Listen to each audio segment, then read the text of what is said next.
करेंगे honourable minister for social justice and empowerment Shri Ramdas Athawale ji. मैं सभी मीडिया कर्मियों से रिक्वेस्ट करूंगी कि जो विभिन्न डिपार्टमेंट्स की अभी मीटिंग हुई है उससे रिलेटेड जितने भी आपके सवाल हो वो पूछे। कोई भी एडिशनल सवाल जो आपके रहेंगे कृपया उसको अंत के लिए या मीडिया मीटिंग के बाद के लिए रखिएगा। पहले मैं ऑनरेबल मिनिस्टर साहब से रिक्वेस्ट करूंगी कि वो अपने ओपनिंग रिमार्क्स से उसके बाद आप लोग एक करके अपने सवाल अपने नाम और अपनी मीडिया ऑर्गेनाइजेशन के साथ पूछ सकते हैं। सर प्लीज आपके ओपनिंग रिमार्क्स। तो सभी पत्रकारों का हम आभार व्यक्त करते हैं कि आप बड़ी संख्या में इस हमारे पीआईबी की तरफ से आयोजित प्रेस कॉन्फ्रेंस में मौजूद है। आज मैं जम्मू में आया था, एक यहाँ वुमेन क्लब मेरी पहचान एक संस्था है, उन्होंने अलग अलग क्षेत्रों में, तो उसके साथ साथ मैं ये भी जानकारी लेने के लिए आया हूँ कि जम्मू कश्मीर में किस तरह डेवलपमेंट हो रहा है, भारत सरकार योजनाएं का इम्प्लीमेंटेशन किस तरह हो रहा है, और भी आज क्या समस्याएं है ये जानने के लिए मैंने अभी ऑफिसर के साथ मीटिंग की और उन्होंने मुझे बहुत सारी जानकारी दी है। उसके मुताबिक एक इधर गया बंटी तो जिस तरह मैंने सभी ऑफिसर के साथ, मेरा डिपार्टमेंट है सोशल जस्टिस एंड एम्पावरमेंट, मैं लगातार 9.25 साल से नरेंद्र मोदी सरकार में मैं सामाजिक न्याय और अधिकारिता मंत्रालय का एमओएस हूँ और मेरी पार्टी का नाम रिपब्लिकन पार्टी ऑफ इंडिया है, जो पार्टी बाबा साहब अम्बेडकर जी की विचारधारा की पार्टी है, जिन्होंने वो पार्टी की स्थापना करने का ऐलान किया था। तो मेरी पार्टी लगातार 2014 से माननीय नरेंद्र मोदी जी के साथ है। उनका विजन है सबका साथ, सबका विकास, सबका विश्वास और सबका प्रयास। सभी लोगों के प्रयत्न से, सभी लोगों के विश्वास से, सभी लोगों का साथ मिलेगा तो देश का विकास अच्छा हो सकता है। और इसीलिए मेरी पार्टी माननीय नरेंद्र मोदी जी के साथ एनडीए में, नेशनल डेमोक्रेटिक अलायंस में है और इस सरकार ने बहुत सारे निर्णय लिए हैं। उसमें 370 आर्टिकल हटाने का एक बहुत ही बड़ा निर्णय हुआ और वो निर्णय जम्मू कश्मीर के डेवलपमेंट को मजबूत करने वाला निर्णय रहा, जम्मू कश्मीर का आतंकवाद खत्म करने का निर्णय रहा, जम्मू कश्मीर के बेरोजगारों को रोजगारी देने वाला निर्णय रहा, जम्मू कश्मीर को शांति की दिशा से बढ़ाने वाला निर्णय रहा और जम्मू कश्मीर में तिरंगा झंडा लहराने का भी एक बहुत ही अच्छा निर्णय हुआ। और हम जम्मू कश्मीर के जनता से प्यार करते हैं, जनता यहाँ की बहुत ही अच्छी जनता है और जम्मू कश्मीर का जो जिस तरह यहाँ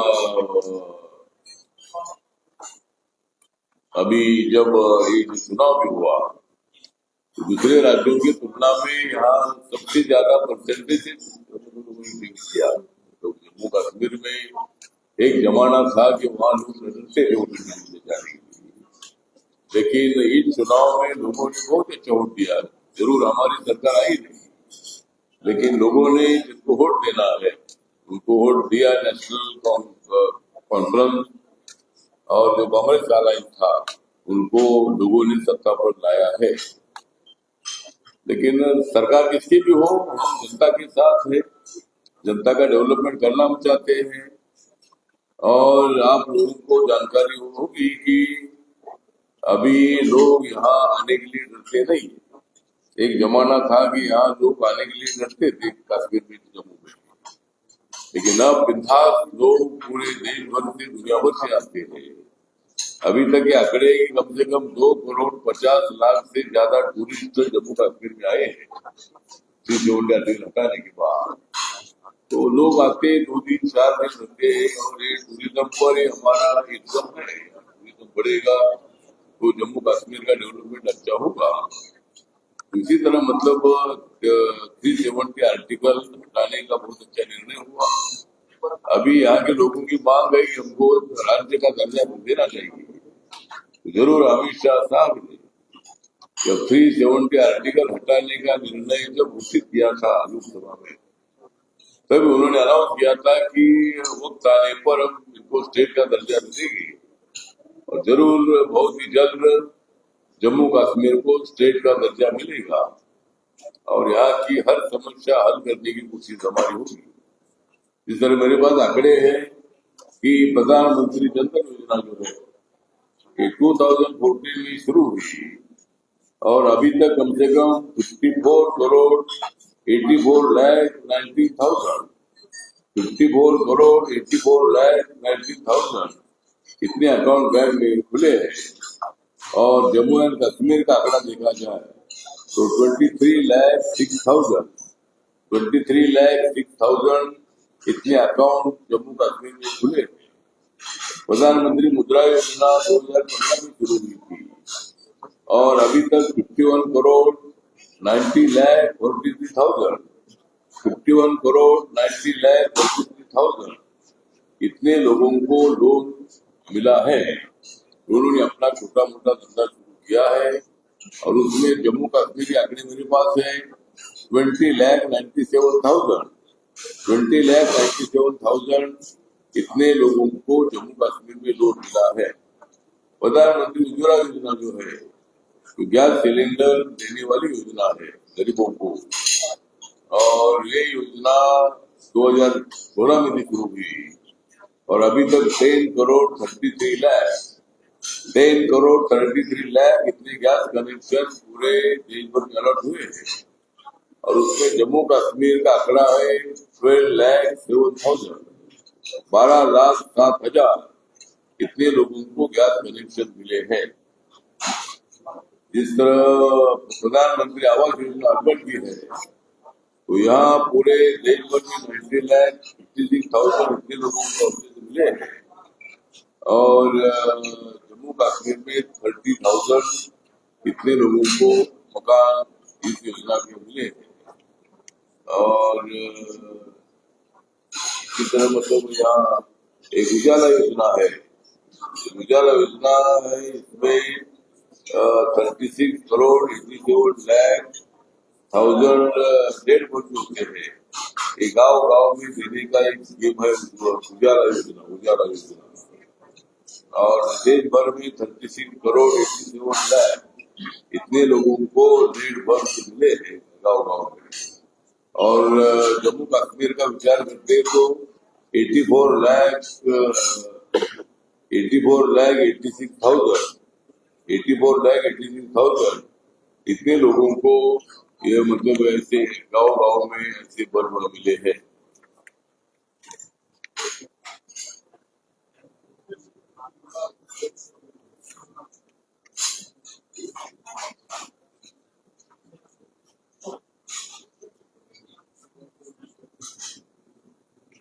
और बाकी तो अभी हमने एक रिव्यू हमने इधर लिया है और हमारे मंत्रालय का एक अभियान है। हमारे मंत्रालय का अभियान है नशा मुक्ति भारत अभियान। हर जिले में इस योजना को मतलब इस स्कीम को बढ़ावा दे रहे हैं और नशा करने वालों को नशा मुक्त करने के लिए हमारा ये नशा मुक्त भारत अभियान का संकल्प है। माननीय नरेंद्र मोदी साहब ने आदेश दिया है कि भारत को नशा मुक्त करना है और इसीलिए हम इसी तरह का काम हमने शुरू किया है। हर जिले में इसी तरह के डी एडिक्शन सेंटर खोलने का भी हमारा प्रयत्न है। अभी कुछ सेंटर इधर भी मतलब हमने शुरू किए और अनेक लोगों को नशा मुक्त करने का भी हमारा प्रयत्न है। और ये अभी जो टोटल बजट है टोटल बजट में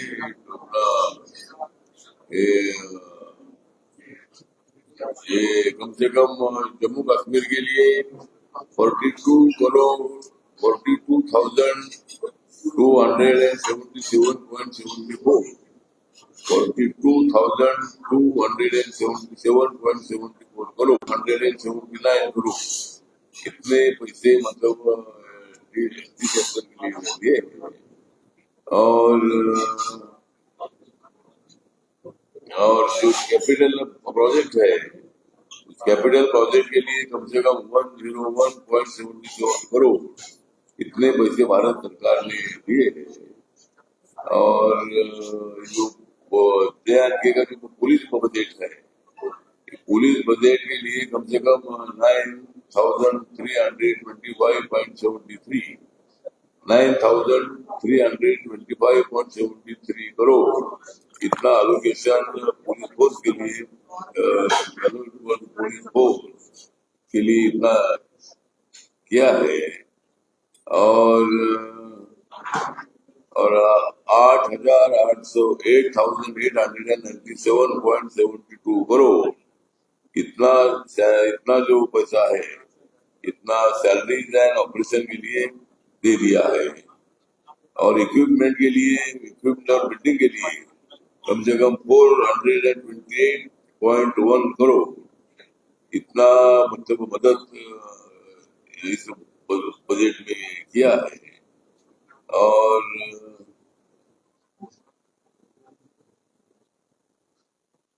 और just like the rest of the country, people in J&K will pay less tax. Salaried individuals, professionals and business will benefit. तो इसी तरह जम्मू कश्मीर के लिए हमारी कोशिश है कि वह यहाँ सबसे ज्यादा फायदा देना है।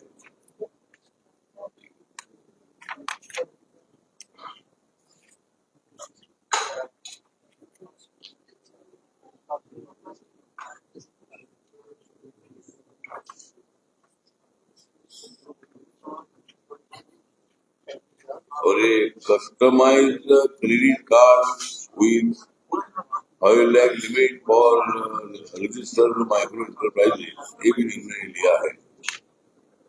Dhan Dhanya Krishi Yojana, pattern on aspirational district programme, J&K and several aspirational districts with untapped agricultural potential. The scheme covering 100 districts.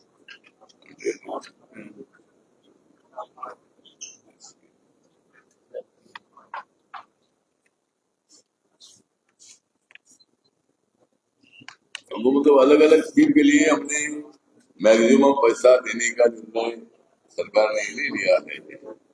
और भी अगर जम्मू कश्मीर के तरफ से अगर कोई प्रस्ताव आते हैं और भी उनको कोई एक्सेस मनी चाहिए, इसके लिए उसको मंजूरी दे सकते हैं।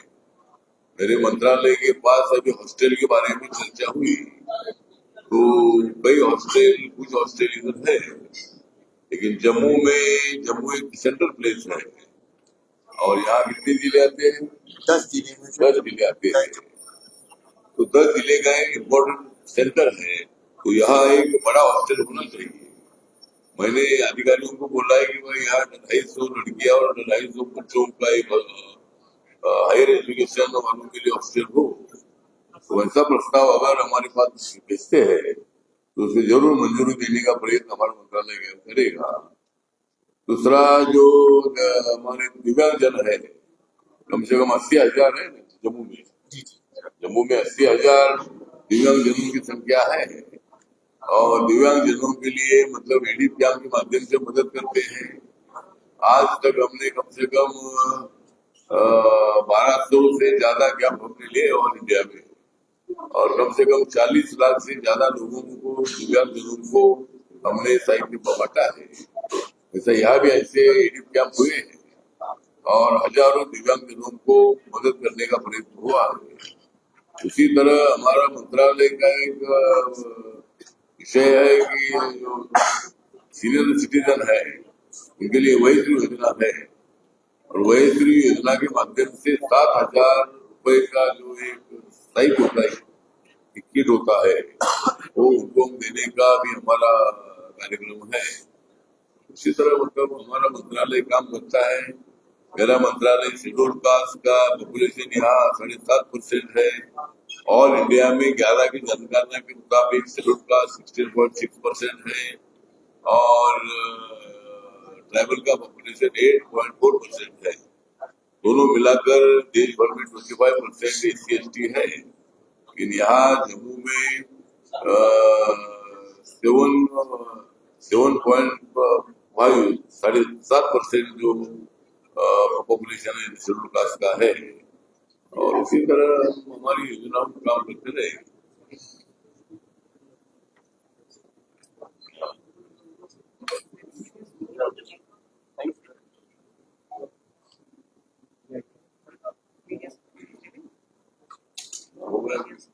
क्वेश्चन आप लोग पूछना चाहेंगे सर?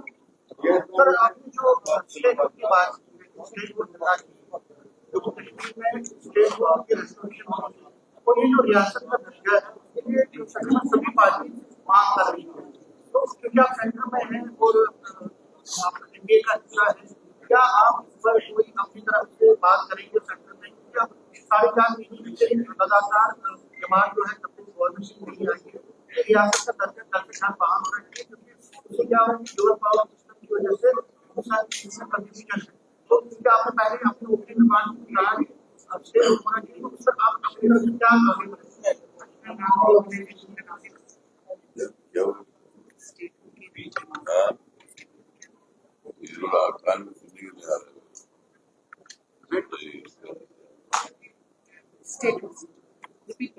सर जिस तरह से आपने अभी कुछ दिन पहले स्टेटहुड का जिक्र करा है तो उसी को लेकर सवाल है कि जम्मू कश्मीर की जो तमाम पॉलिटिकल पार्टीज हैं वो मांग कर रही हैं कि जम्मू कश्मीर में राज्य का दर्जा कब वापस दिया जाएगा। आप सेंटर में हैं, आप इसे कैसे देखते हैं?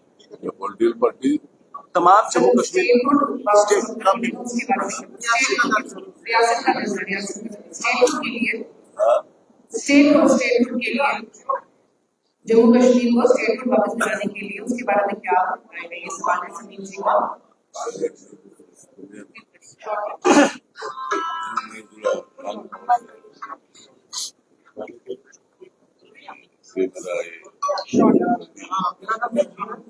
आप सुन रहे हैं? मुझे एक से समीर हूँ। आपने ओपनिंग रिमार्क्स में कहा कि रियासत का दर्जा बहाल होना चाहिए जम्मू कश्मीर का, तो आप एनडीए का हिस्सा है और 2014 से आप एनडीए का हिस्सा है, तो आप क्या इस पर प्रेस करेंगे, आगे जोर देंगे कि ये रियासत का दर्जा वापस होना चाहिए? स्टेटहुड की बात कर रहे हैं, स्टेटहुड जम्मू कश्मीर को वापस स्टेट बनाने के लिए। अच्छा, अब तो जम्मू कश्मीर को अलग स्टेट बनाने के बारे में गवर्नमेंट ने आश्वासन दे दिया है। कब होगा ये तो अभी मैं नहीं बोल सकता, लेकिन बहुत ही जल्द ऐसा निर्णय हो सकता है। मैंने पहले बोला कि भारत सरकार ने माननीय अमित शाह साहब ने पहले आश्वासन दे दिया है और बीच में भी इलेक्शन के वक्त भी जब वो प्रचार के लिए भी जब आए थे तभी अमित शाह जी ने ये वादा किया है कि भाई बहुत जल्दी स्टेट बनेगा।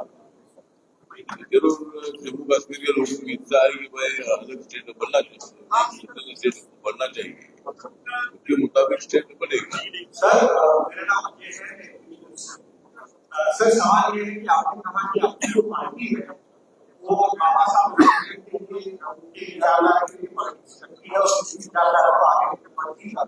लेकिन सर दिल्ली में कंट्रोवर्सी खड़ी हो रही है और दिल्ली में जो सीएम है रेखा गुप्ता जी, उन्होंने आते ही अपने चैम्बर से जो है भीमराव अम्बेडकर साहब का फोटो हटा दिया। इस पर क्या कहेंगे? ऐसा है कि मेरी पार्टी है शेड्यूल कास्ट की ही पार्टी नहीं है। बाबा साहब अम्बेडकर जी शेड्यूल कास्ट के थे, लेकिन बाबा साहब अम्बेडकर जी को कांग्रेस पार्टी में पहले इलेक्शन में 1952 में मुंबई हराया था और तब Baba Saheb Ambedkar ji all India scheduled caste federation के पार्टी के टिकट से लड़े थे और 1954 में भी वो भंडारा से महाराष्ट्र से आते थे। इसलिए बाबा साहब ने विचार किया कि लोकतंत्र ऐसा है या one man one vote one value, एक आदमी के एक मत को एक मूल्य होता है। जिस तरह अटल बिहारी वाजपेयी की सरकार ही बहुत सारी थी, सारी दुनिया ने देखा था कि इंडियन डेमोक्रेसी इतनी बड़ी डेमोक्रेसी है, एक वोट को भी इतनी कीमत होती है।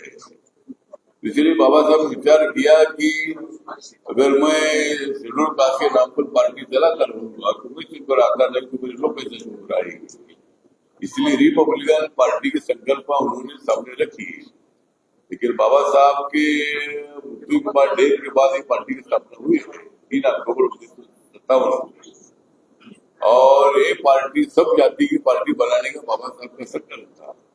बाबा साहब की विचारधारा ये थी कि जिस तरह अमेरिका में और जर्मनी है, यूरोप है, यूके है, या टू पार्टी की सिस्टम है, भारत में भी कांग्रेस के विरोध में की पार्टी हो और वो रिपब्लिकन पार्टी हो। और बाबा साहब ने राम मनोहर लोहिया को पत्र लिखा था, तो इसलिए रिपब्लिकन पार्टी स्थापित हुई।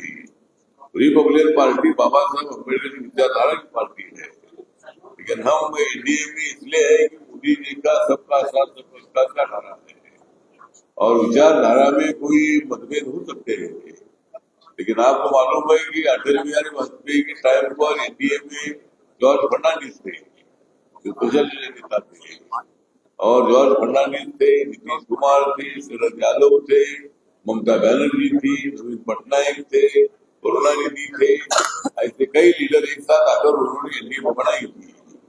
इसीलिए मेरी पार्टी भी एनडीए का पार्टनर है और मोदी जी का विजन है देश को ऊंचाई तक पहुंचाने का, डेवलपमेंट के माध्यम से पहुंचाने का। अपना देश अभी 10 सालों में 10 नंबर इकोनॉमी पर था, अभी 5 नंबर पर आया है और अभी इस 5 साल में और भी 1 नंबर पर पहुंच जाएगा।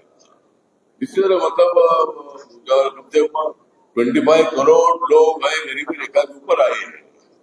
इसीलिए मुझे लगता है कि नरेंद्र मोदी जी का विजन है देश को डेवलप करने का, और इसीलिए मतलब मेरी पार्टी उनके साथ है। और सर फोटो हटाई गई है अंबेडकर साहब की सीएम के ऑफिस में से, दिल्ली में सीएम के ऑफिस से अंबेडकर साहब की फोटो हटाई गई। मुझे लगता है कि गलत प्रचार है। मतलब नरेंद्र मोदी जी ने बाबा साहब ने दिए हुए संविधान को माथा टेककर शपथ ली है। नरेंद्र मोदी जी ने बाबा साहब के सारे मेमोरियल काम पूरे किए हैं। मुंबई में एक स्मारक का काम चल रहा है, हिंदू मिल की जगह 3600 करोड़ की थी, वो जमीन 12.5 एकड़ बाबा साहब की मेमोरियल दी है और वह इंटरनेशनल लेवल का एक बहुत बड़ा लेवल बन रहा है। वहाँ बाबा साहब का स्टैच्यू 350 फीट का और फाउंडेशन 100 फीट का, 450 फीट का वो स्टैच्यू खड़ा हो रहा है। और वल्लभ भाई पटेल जी का गुजरात में स्टैच्यू है, उससे वो सबसे बड़ा है। 2 नंबर के हाइट वाला पुतला बाबा साहब का है। और अमेरिका में न्यूयॉर्क में स्टैच्यू ऑफ लिबर्टी है, उससे भी ज्यादा ऊंचा स्टैच्यू है। तो इसलिए इतने काम मोदी साहब ने किए हैं। उन्होंने 26 नवंबर ये दिन संविधान दिन पूरे देश भर मनाने का ऐलान किया है, लेकिन इसी तरह के आरोप लगाए जाते हैं। मोदी जी हर भाषण में बाबा साहब का नाम लेते हैं और लेकिन अब फोटो हटाने की राजनीति की जा रही है। वहाँ नई नई मुख्यमंत्री ममता मैडम उधर आई है और वहाँ कोई इसी तरह का गलत प्रचार जो है, ये आतिशी जो आम आदमी पार्टी की है, सीएम है, इसका प्रचार किया है।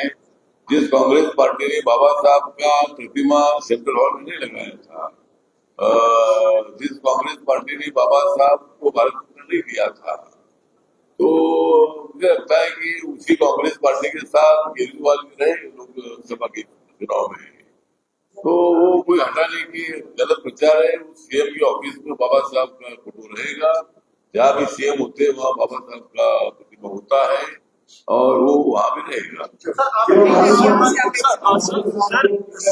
सर सवाल ये है, आप महाराष्ट्र से आते हैं, महाराष्ट्र में एक घटना सामने आई है, पुणे के सतारा में जो है एक बस के अंदर एक महिला से रेप किया गया है, किस तरह से देखते हैं ये?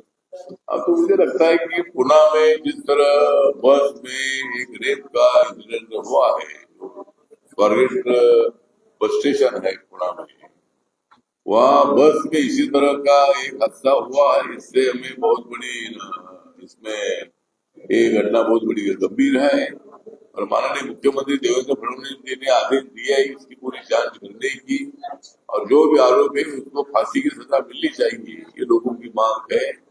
और इसी तरह मुझे लगता है कि जगह जगह पर इसी तरह इंसिडेंट हो रहे हैं। आदमी यहाँ का जानवर से भी बदतर बनता जा रहा है और इसी तरह की घटनाएं छोटे छोटे बच्चों पर अत्याचार हो रहे हैं। हमारे बदलापुर में तो 3-4 साल के बच्चों पर अत्याचार हुआ। तो अनेक जगह पर इसी तरह की घटनाएं घट रही है और ऐसे लोगों को फांसी की सजा मिलनी चाहिए। लेकिन जो भी घटना घटी अच्छी बात नहीं है, ऐसी घटनाएं दोबारा ना घटे इसके लिए जरूर हमारी महाराष्ट्र सरकार उसके लिए प्रयत्न करेगी। पुलिस प्रशासन एक्टिव रहेगा और ऐसी घटनाओं को रोकने के लिए प्रयत्न होना चाहिए। अनेक एनजीओ ने भी थोड़ा आगे आना चाहिए। इसी तरह की जो भावना है, इसी तरह की जो मेंटालिटी है उसको खत्म करने के लिए सभी लोगों ने काम भी करना चाहिए। लेकिन जो घटनाएं घट रही है वो तो अच्छी बात नहीं है और मानवता को कलम लगाने वाली एक घटना घट रही है। सर एक और सवाल है। जो साउथ की पार्टीज हैं तमिलनाडु में स्पेशली, वो कह रही है कि नेशनल एजुकेशन पॉलिसी से जो है वहां पे हिंदी इम्पोजिशन की कोशिश की जा रही है, उसके वो अगेंस्ट हैं, हिंदी उन पर थोपी जा रही है, ऐसा उनका कहना है तमिलनाडु की पार्टी से।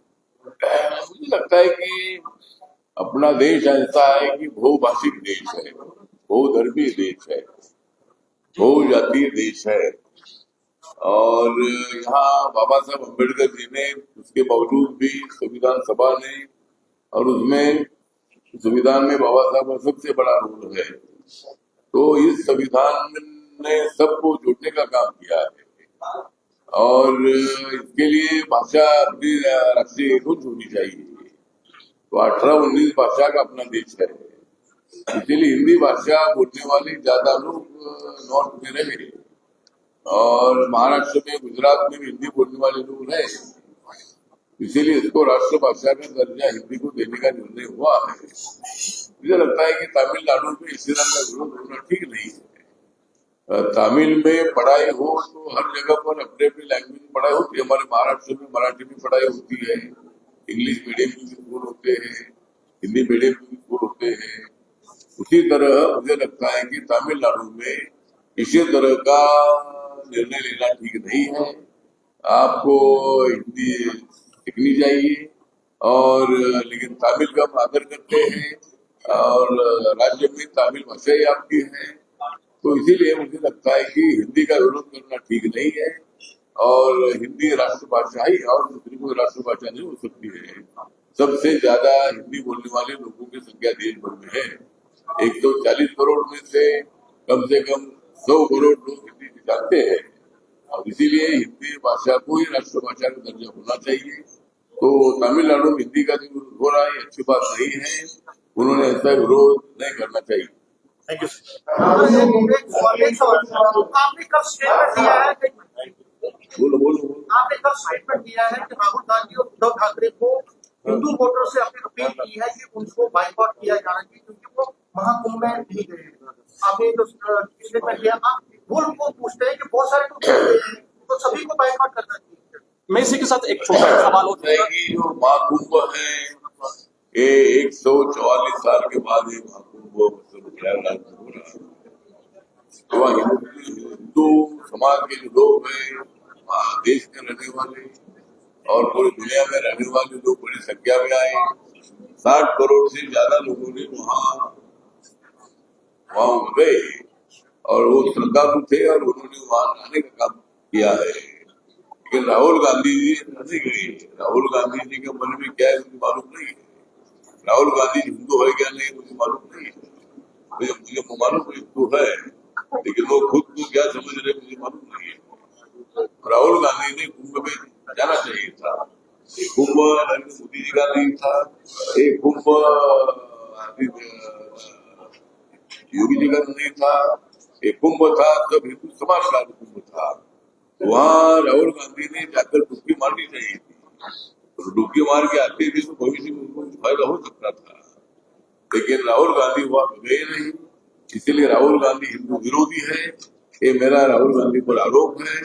और माननीय उद्धव ठाकरे जी, ये बाला साहब ठाकरे साहब के पुत्र है और वो खुद को हिंदू समझते हैं, लेकिन उनके बावजूद भी वो आगे गए नहीं।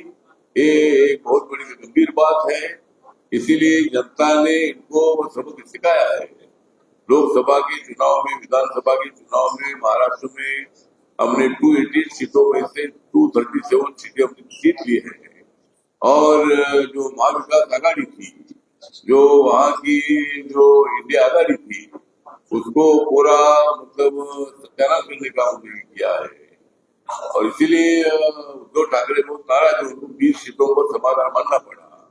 तो मुख्यमंत्री के दावेदार थे और महाविकास आघाड़ी की गाड़ी 46 सीटें चुनकर आई है।